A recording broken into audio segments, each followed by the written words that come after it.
మనం చిన్నప్పుడు ఎంతో ఇష్టపడి తిన్న మినప వడియాలు, ఎండి నెత్తళ్ళు కూర ఎంతమందికి గుర్తుంది?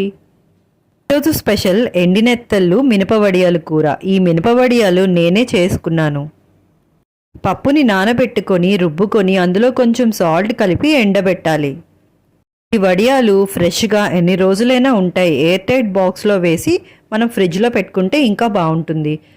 కూర చేసుకునే ముందు మనం ఇవి ఆయిల్లో వేసి కొంచెం ఫ్రై చేసుకోవాలి. దీని తర్వాత ఎండి నెత్తల్ని కూడా కొంచెం ఫ్రై చేసుకోవాలి. ఆనియన్స్ బాగా ఫ్రై అయిన తర్వాత అల్లం వెల్లుల్లి పేస్ట్ వేసి బాగా కలుపుకొని తర్వాత టమాటాలు వేసి బాగా దగ్గరికి మగ్గించాలి. తర్వాత మనం ఫ్రై చేసి పెట్టుకున్న మినప వడియాలని, ఎండి నెత్తలని వేసి ఒక 2 మినిట్స్ ఫ్రై చేయాలి.